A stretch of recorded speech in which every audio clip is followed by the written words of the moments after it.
promising Ivy League pre-med vanishes just after the new year. 8 days later, he's discovered stabbed 20 times in a residential park in Southern California. So what happened to Blaze Bernstein? As police check into his circle of friends, they learn nothing is quite as it seems. I'm your host, Carlos Greer, and this is the New York Post Reports Off the Record.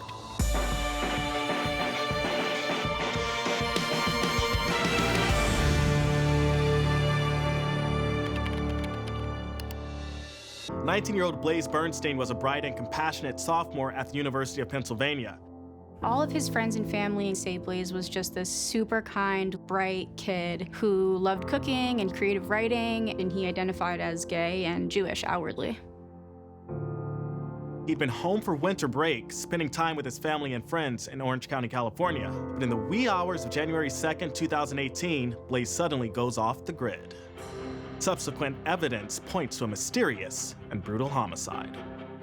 The New York Post was the first to crack the case, suggesting it has the markings of a crime of hate. But as investigators dig deeper, perhaps it's a crime of passion.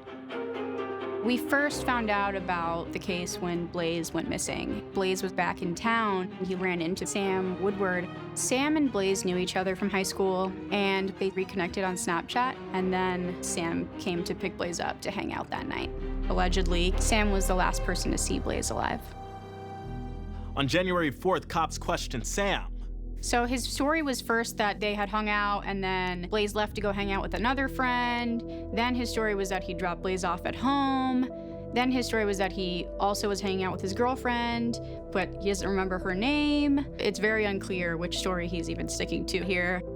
When cops speak to him again, Sam says he had gotten angry because Blaze tried to kiss him. Blaze then got out of the car and walked into the park.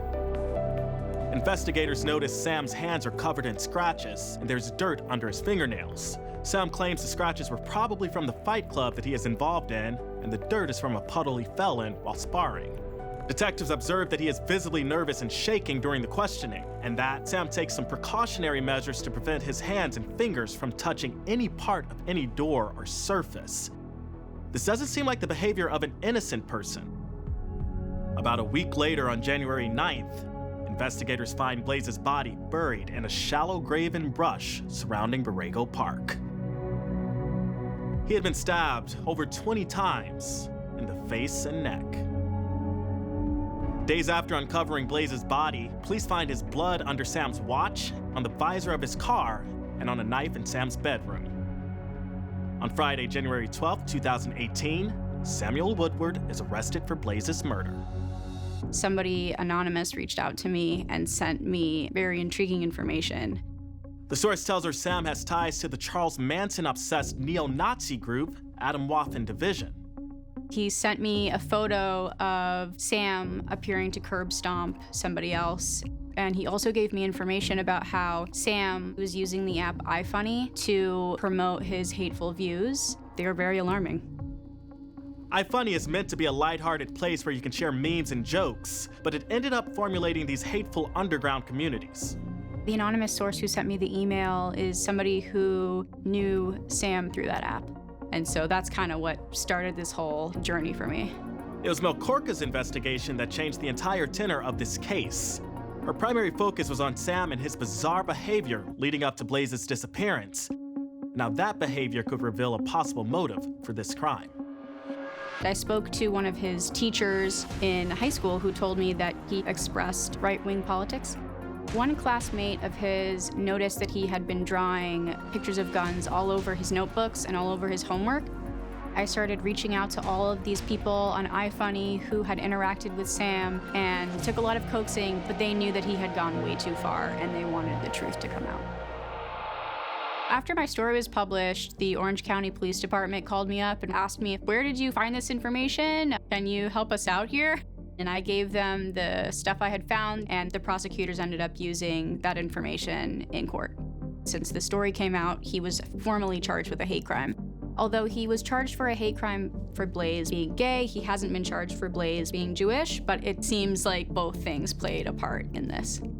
But there are also rumors that Sam was gay and in the closet, so it's possible that also played a part in all of this. Interestingly, his defense team didn't deny that particular rumor.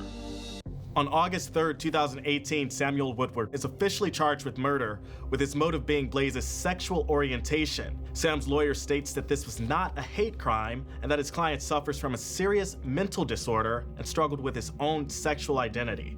I have Dr. Louis Schlesinger, a professor at the John Jay College of Criminal Justice, here with me to see if we can understand a little bit more about why something like this happens. There seems to be a lot of damning evidence against Sam, including DNA. How does defense still have a case? There's always a defense available. The prosecution's going to say as much as they can that makes Woodward appear very, very bad. He's a hate-filled person. He's on all these horrible websites. He was out to kill a gay person. The defense is going to say, no, it's a very different thing. Well, I mean, one of the things that his lawyer said that Sam suffers from Asperger's, but, there are a lot of people who live with Asperger's. They're not murdering or killing people.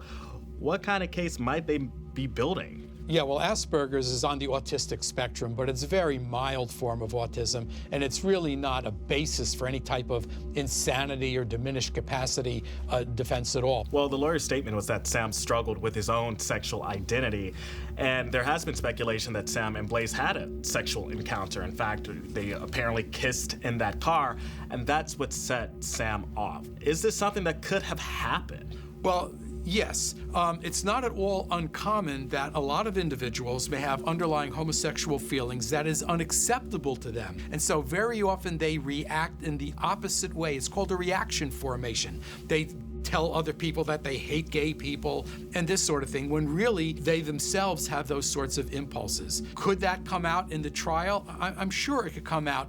But it's very controversial as to whether or not you can use homosexual panic as a legal defense. On August 22nd, 2018, Samuel Woodward pled not guilty to both the murder and the hate crime and awaits his trial. Bail was previously set at $5 million, but the judge ordered Sam held without bail at the prosecutor's request, saying she believed he would be a danger to the community if he were released. Sam is barely 20 years old. How does someone so young become a danger to their community?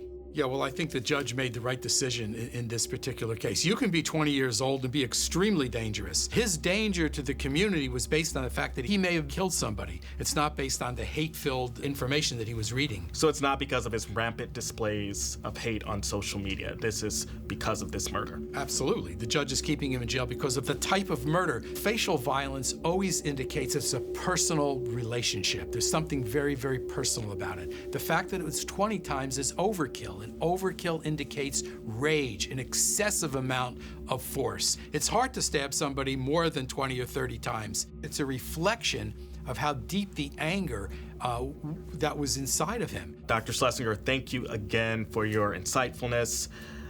It's a horrible, horrible case. While social media is designed to connect and share, more and more its darker side that includes toxic messaging and radicalization can turn into real-world violence. In a free society, the best thing we can do, and it's crucial, is report online content that can possibly lead to serious and undue harm. I'm Carlos Greer, and this is the New York Post Reports Off the Record.